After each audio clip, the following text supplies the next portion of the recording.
The murder of Charlie Kirk is an American tragedy. Charlie Kirk was murdered while engaging in one of our most sacred and cherished American rights, the bedrock of our democratic republic, the free exchange of ideas in a search for truth, understanding, and a more perfect union. It is also an offense against the state and to the peace and enjoyment of the people of Utah and of all those who visit here. But Charlie Kirk's murder also strikes a more personal and intimate chord. Charlie Kirk was first and foremost a husband and a father to two beautiful young children. He was a son, he was a brother, and a friend. Like all murders, the senseless and needless taking of Charlie Kirk's life has shattered the lives of those he loved and those who loved him. To Charlie's wife, Erica, his two young children, his parents, his family, and his friends, I express my sincere condolences and offer my heartfelt prayers on your behalf. I also want to express my concern for everyone who was at Charlie's Turning Point USA event at the Utah Valley University, and all who have been impacted by this tragedy. As county attorney, I am charged with bringing justice to those who offend our laws. I am charged with bringing justice for those who are harmed. I am charged with bringing justice for Charlie Kirk. I am committed to these aims. I take this responsibility seriously. Today, after reviewing the evidence that law enforcement has collected thus far, I am filing a criminal information charging Tyler James Robinson, age 22, with the following crimes. Count 1, aggravated murder, a capital offense, for intentionally or knowingly causing the death of Charlie Kirk under circumstances that created a great risk of death to others. Count 2, felony discharge of a firearm causing serious bodily injury, a first-degree felony. The state is further alleging aggravating factors on counts 1 and 2 because the defendant is believed to have targeted Charlie Kirk based on Charlie Kirk's political expression and did so knowing that children were present and would witness the homicide.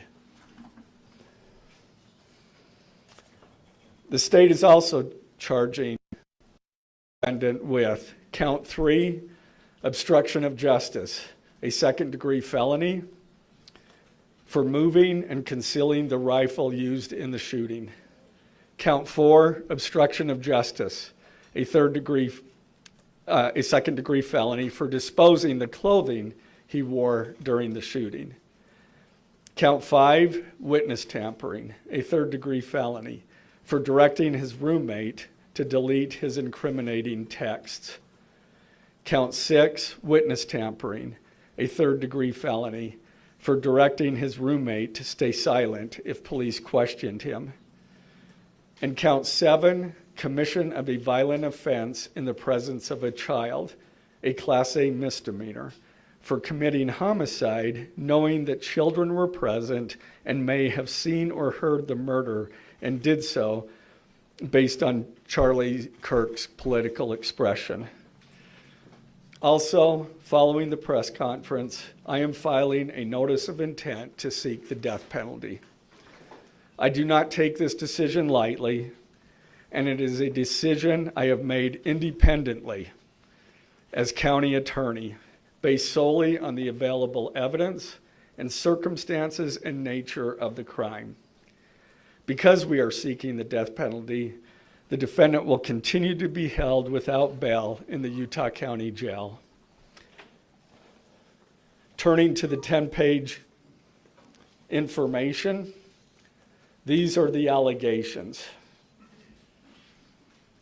On September 10th, 2025, at approximately 12:23 p.m., Charlie Kirk was shot and killed while speaking to a large crowd on the campus of Utah Valley University in Orem, Utah. Police found the suspected murder weapon, a bolt-action .30-06 rifle, nearby. Over the next approximately 33 hours, police conducted a manhunt for the shooter until the evening of September 11th, 2025, when Tyler James Robinson surrendered to police at the Washington County Sheriff's Office. DNA consistent with Robinson was found on the rifle's trigger. After shooting Mr. Kirk, Robinson discarded the clothing he wore when he fired the rifle and told his roommate to delete incriminating text messages and not talk to police.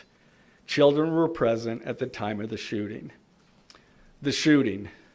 Turning Point USA, a nonprofit organization founded in 2012 by Charlie Kirk, organized a public outdoor event to be held at noon on September 10th, 2025 at UVU. The event was the first in a series of similar events to be held at college campuses nationwide. Mr. Kirk is a well-known conservative activist, famous for these type of events, where he discusses various political issues and debates with audience members. His events and comments have garnered a significant number of supporters and drawn the ire of many who disagree with his political views. The event at UVU was announced far in advance and garnered significant publicity and interest. Consequently, several hundred people attended. Mr. Kirk was interacting with a crowd before the event officially got underway. Then, at approximately noon, Mr. Kirk seated himself under a portable canopy behind a table and microphone. He began speaking to the crowd and fielding questions from attendees, a format Mr. Kirk commonly used at his events. Mr. Kirk allowed his questioners to approach a microphone positioned directly in front of him. Mr. Kirk's team members were very close to him on his right and left, as well as some behind his canopy and others at various close locations near him. The large crowd surrounded Mr. Kirk on three sides. Temporary metal fencing separated attendees from Mr. Kirk by only a matter of feet. Directly above and behind Mr. Kirk was the UVU Hall of Flags, an indoor walkway spanning several hundred feet with floor-to-ceiling glass windows which overlooked the plaza where Mr. Kirk was seated. People were in the walkway at the time of the shooting. Approximately 15 minutes into the event, Mr. Kirk was answering a question about mass shootings by transgender individuals when a gunshot rang out. The bullet struck Mr. Kirk in the neck. He slumped to the ground almost immediately. The bullet's trajectory passed closely to several other individuals beside Mr. Kirk, including the questioner who was standing directly in front of Mr. Kirk. Children were visible near Mr. Kirk's stage when he was shot. Mr. Kirk was rushed to a nearby hospital where he was declared deceased. The medical examiner's report is still pending. So UVU surveillance. So at the moment of the shot, a UVU police officer was watching the crowd from an elevated vantage point. As soon as he heard the shot, he began to scan the area for threats. Believing the shot came from a rifle because of its sound, he looked for potential sniper positions. He noted a roof area approximately 160 yards away from Mr. Kirk as a potential shooting position and rushed there to look for evidence. The suspected shooting position is adjacent to an open, publicly accessible walkway. To access the suspected location, A person must climb over a railing and then drop to the roof only slightly below. The UV officer climbed over the railing and down onto the roof. He then walked to the suspected shooting position and confirmed a clear shooting corridor between the position and Mr. Kirk's seat. He also noticed markings in the gravel rooftop, consistent with a sniper having lain on the roof, impressions in the gravel potentially left by the elbows, knees, and feet of a person in a prone shooting position. Police reviewed surveillance from the camera covering the roof and discovered that it recorded an individual dressed in dark clothing cross the railing from the public walkway and drop onto the roof at approximately 12:15 p.m. Although the individual moved out of the camera's view for a short time, the camera again captured the individual running across the roof and then low crawling to the area the UVU officer recognized as where the suspected sniper had dropped into a prone shooting position. After a short time, which matches the known time of the shot, the individual arose and ran across the roof to the northeast. This discovery led to an intensive review of UVU surveillance recordings to track and identify the suspect. Surveillance revealed the following. At approximately 11:51 a.m., the suspect entered campus from the north. He is seen wearing a black shirt with an American flag in the center, a dark baseball cap, and large sunglasses. Throughout the surveillance, the suspect keeps his head down and rarely raises his head enough to get a clear image of his face. As he proceeds across the campus, he is seen walking with an unusual gait. The suspect walks with very little bending in his right leg, consistent with a rifle being hidden in his pants.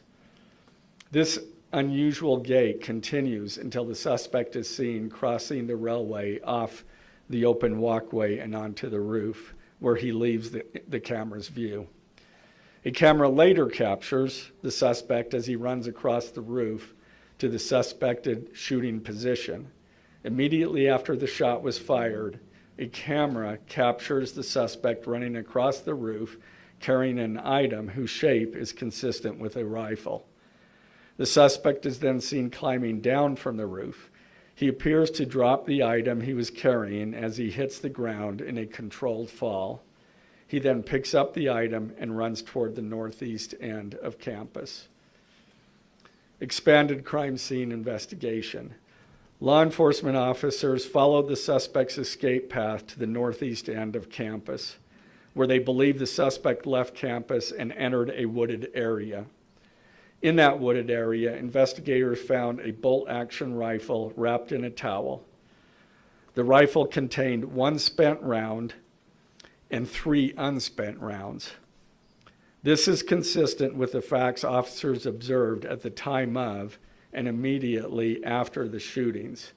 No shell casings were found on the roof, suggesting a bolt action rather than an auto-loading weapon, and only a single round was fired. Each round in the rifle contained an etched inscription as follows.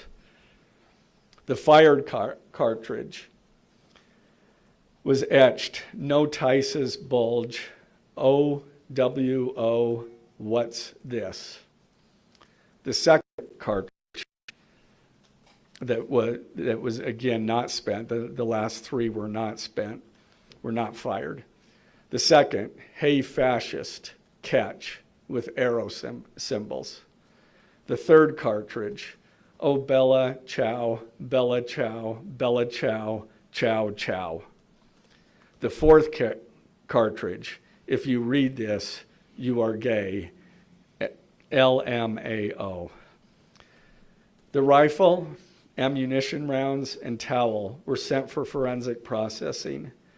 DNA consistent with defendant was found on the trigger, other parts of the rifle, the fired cartridge casing, 2 of the 3 unfired cartridges, and the towel. Law enforcement was unable to immediately locate the shooter, so they published photos of the shooter from the UVU surveillance cameras and asked for the public's help to identify him. Meanwhile, law enforcement continued to try to identify the shooter through other means. The Washington County investigation. On the evening of September 11th, 2025, as law enforcement continued their investigation, Tyler James Robinson went to the Washington County Sheriff's Office with his parents and a family friend to turn himself in. Robinson's mother stated that the following to police.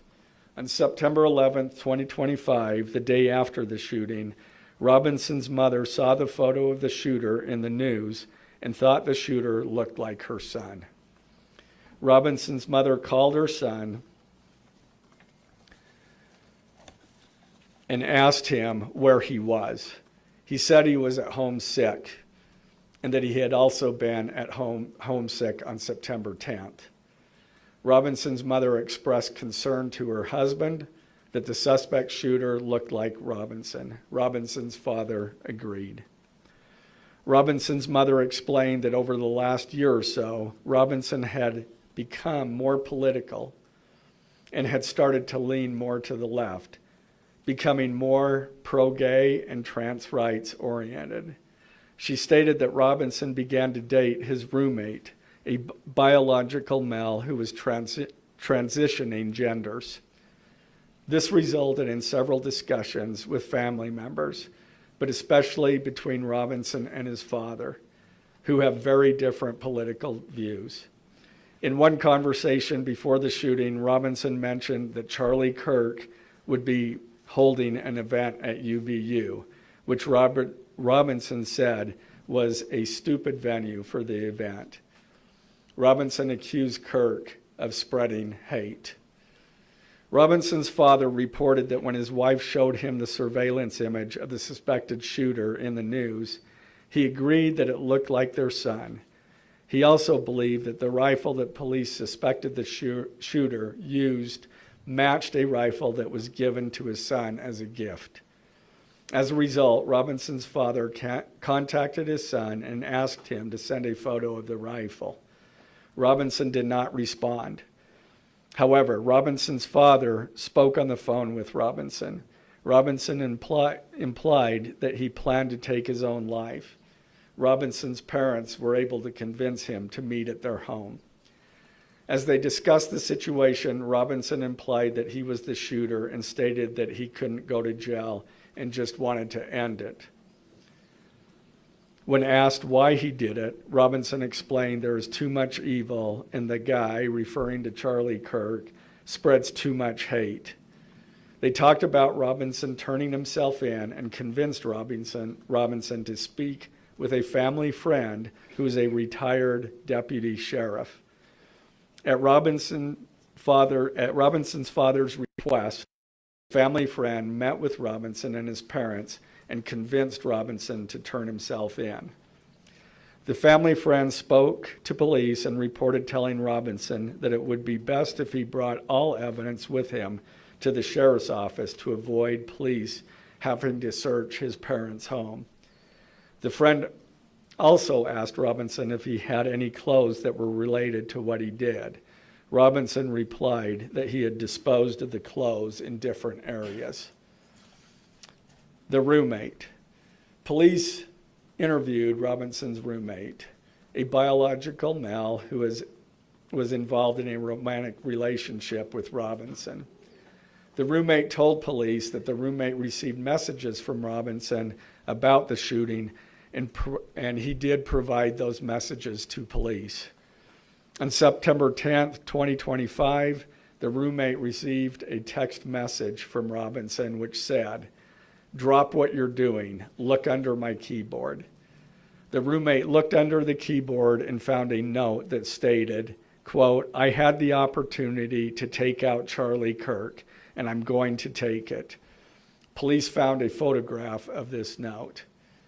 The following text exchange, then took place.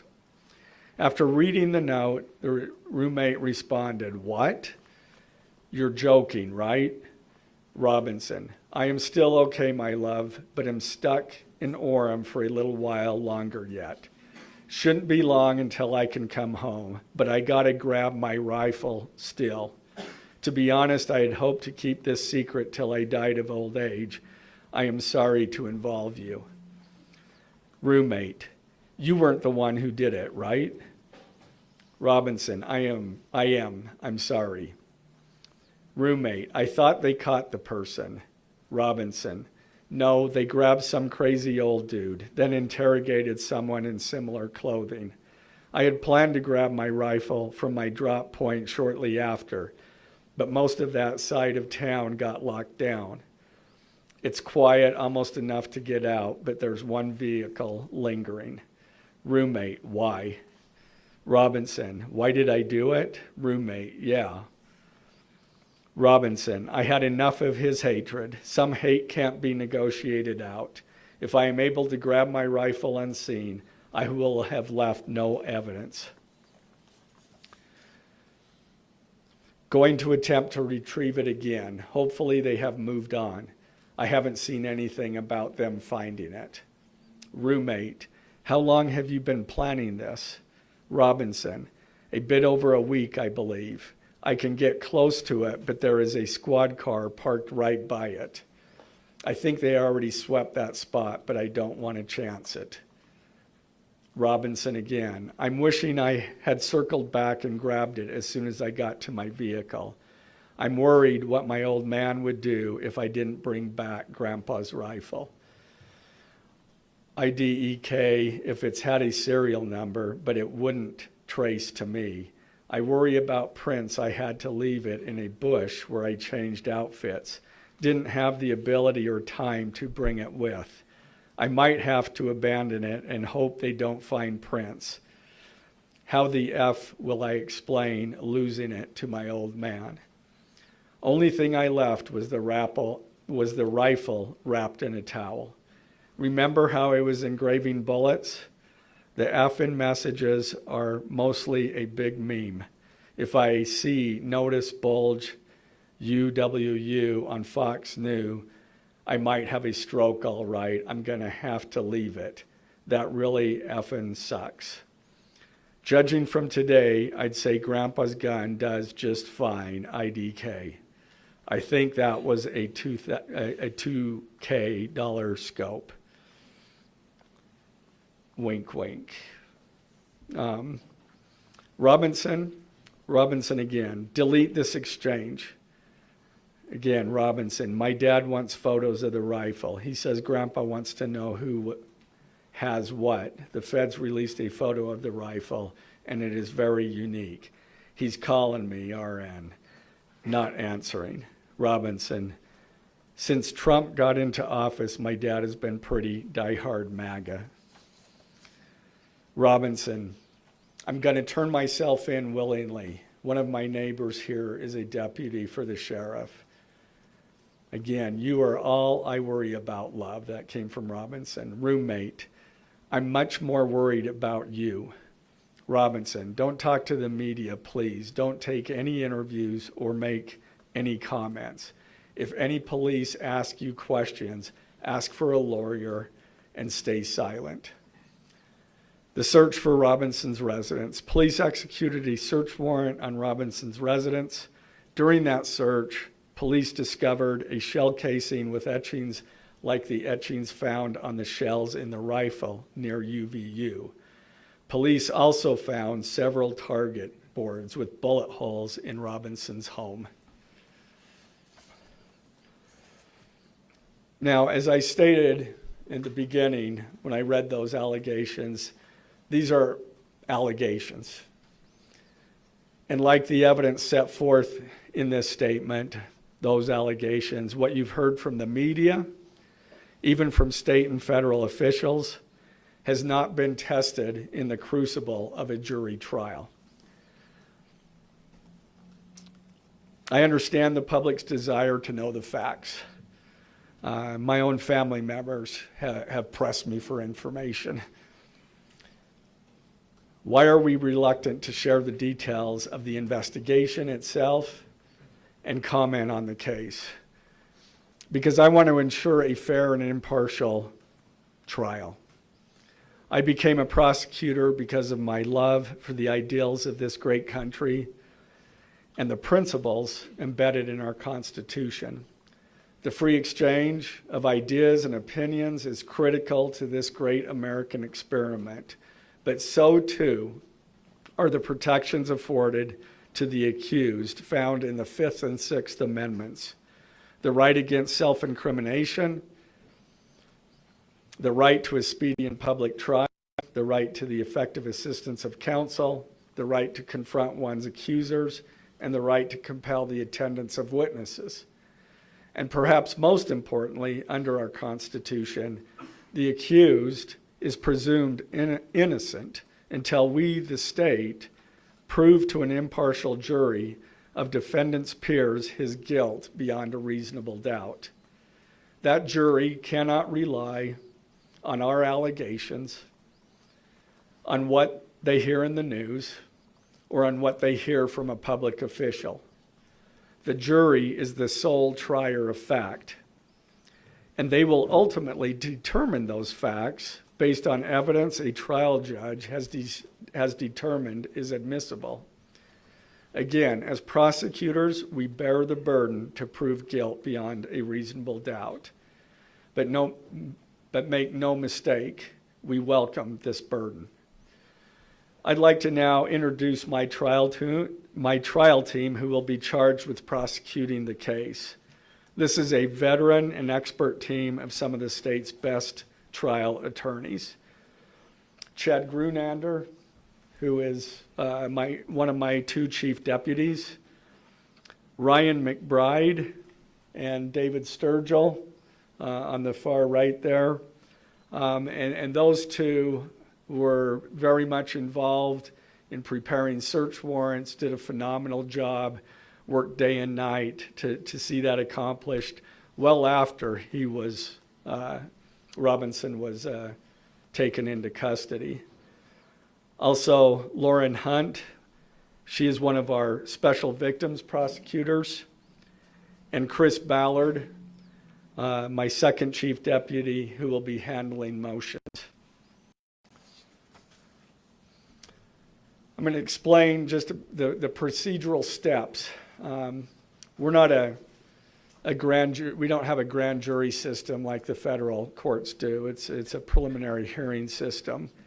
So the arrest and filing of the criminal information are merely the first steps in the criminal justice process. Today at 3 p.m., the defendant will appear before a judge in the Utah 4th District Court for his first appearance, to be informed of these charges and to ensure that he has an attorney to represent him. The hearing will be brief. The judge will conduct that first appearance virtually via WebEx. This is not unusual. In the 4th District, all felony first appearances for defendants who are in custody are held virtually. A link to that hearing is available for media on the Utah State Courts X account at Utah State Courts. Now, following defendant's first appearance, he will be entitled to a preliminary hearing. At that hearing, the state will be required to show probable cause that defendant committed the crimes. The purpose of the preliminary hearing is not to determine guilt, but simply to assure the court that the prosecution has enough evidence to proceed to trial. If a judge finds probable cause and binds the case over for trial, an arraignment hearing will be held.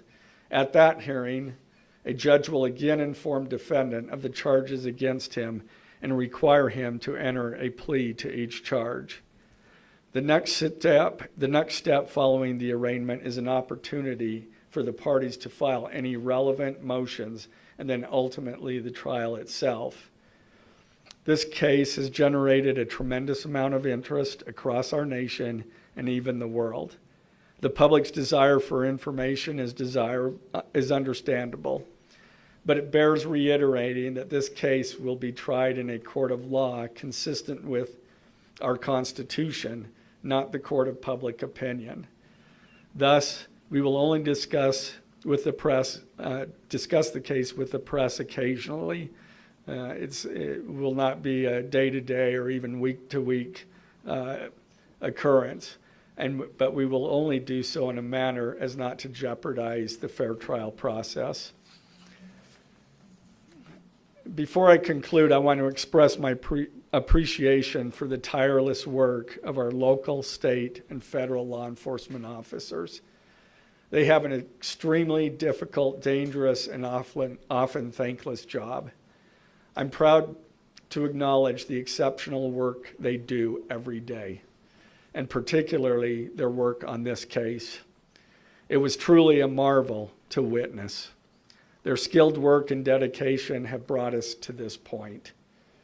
I'm also grateful for the leadership demonstrated by Bo Mason, the Commissioner of the Utah Department of Public Safety, FBI Special Agent in Charge Rob Bowles, Utah County Sheriff Mike Smith, our local police chiefs, and Felice John Vitti, the acting U.S. Attorney for the District of Utah. I'm also grateful for the support of our Governor, Spencer Cox, and our Attorney General, Derek Brown, who is standing behind me today and has offered his support and resources as we proceed to trial. Finally, I want to thank our Utah County Commissioners, Amelia Powers Gardner, Brandon Gordon, and Skylar Beltran. They too have pledged to assist with the resources needed to successfully prosecute this case. I will now take a few questions. For questions, ladies and gentlemen, just really fast, if you could identify yourself and what organization. From CBS News. Okay. Did your investigation uncover any individuals that may have known about this shooting in advance? They are still looking into it. It's an undergoing investigation. So is that a possibility? They haven't ruled that out. So just Ed Lavandero with CNN, the text message that you exchanged with the roommate, can you kind of give us a sense of, did that happen over several hours? Did it happen before? I don't have that information. Emily Anderson Stern, the Salt Lake Tribune. I know, acknowledging that you made this decision to pursue the death penalty independently, did you hear it all from the Trump administration or Governor Cox's administration as you were working on these charges? I talked to officials from both administrations, but I was not pressured to make a decision. I understood their feelings on it because it was in the news, but we didn't really discuss that. Mr. Gray, the FBI director, sir. Any indication that transgender issues played a role in the motivations for this shooting? I'm going to stick to what I just stated in my public, in our information. I think that is pretty much set forth there. Mr. Gray, Ben Winslow, Fox 13 News. Just asking, are you planning to file charges against anyone else in connection with this? Again, we don't have any information at this point of additional suspects, but I know that our law enforcement agencies are continuing to follow leads. Mr. Gray, the FBI director today said that you are, quote, or that other people, a number of people are being investigated and interrogated. So it seems that there are people who might be up for possible charges. Yeah, I'm not. Do you believe that the suspect was a lone wolf, or could this be part of a... I can't comment on that. I'm not aware of all their investigation. I just know that these agencies are continuing to investigate this case and follow all leads. Mr. Times would like to know, how does this possibly interface with any federal charges? That's up to the feds. They have different charges, and they're reviewing the evidence, and after they review the evidence and the law, they could file charges, but I'm not privy to exactly what they're looking at. Dennis Humphrey with the BBC. You spoke a lot about text messages with the roommate. The governor previously said the roommate is cooperating, but could we see charges against the roommate? Again, I'm not prepared to answer that question. Mr. Gray, versus Reuters News, is it unusual to cite a political motivation as an aggravating circumstance?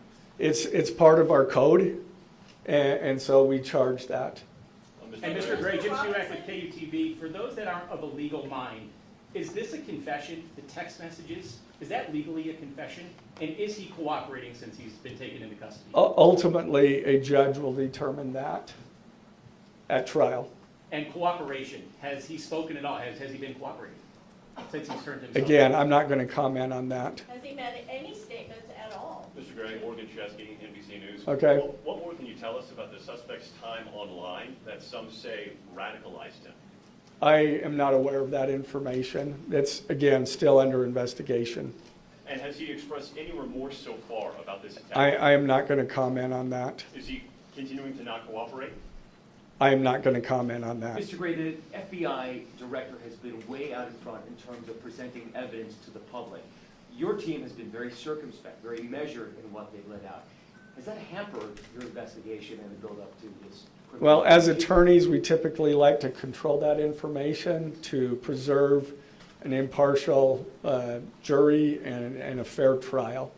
Does the So suspect has have been- representation? Does he have a lawyer yet? Excuse me? Does the suspect have a lawyer? I don't have that information. Can you tell us more about what the family may have said in interviews? His Um, mother's mother? What the family said is what I provided. Mr. Gray, do you anticipate that the defense will try to get this trial moved out of Utah County, and how will you respond to that? That, from where? From Utah County? That the defense will be from Utah County? Look, that they will try to get the trial moved to a different Venue. location? I couldn't predict what they're going to do. Mr. Is Gray, there are you- any evidence to be tried? You say, is there any evidence to suggest that the timing of the shot and the question that was asked about mass shootings, transgenders, is that more than coincidence? That will be for a jury to decide. Mr. Gray, are you confident that the roommate had no part of this attack whatsoever? Again, I'm not going to comment on the evidence. But the evidence so far, does it show any involvement? Again, I'm not going to comment on other than the facts that or the evidence that we've gathered so far. Does the mention of the DNA here in the press conference jeopardize his right to a fair trial? I don't believe so. This is part of a public document that we have to file as we file a criminal information. We have to file a probable cause statement. That's a public document, and so we're comfortable with that. Are his parents and the roommate still cooperating? I'm not going to comment on that either. The So what do you FBI say, has Ray? said that this suspect had a hatred of Kirk. What else can you share about that? I can't share any more than what I've already said. This was I- an incredibly precise shot. Do you have evidence that he went places to practice, or have you tracked his movements before the shooting that's given you insight into how he prepared? The evidence that I'm willing to share is what I just read in our statement, and it's in Mr. Gray, the I'm afraid information. we're gonna have to cut it About off seeking there. the death penalty, Okay. if you could just answer, did you consult Erica Kirk about seeking the death penalty? I'm not going to comment. Ladies and gentlemen,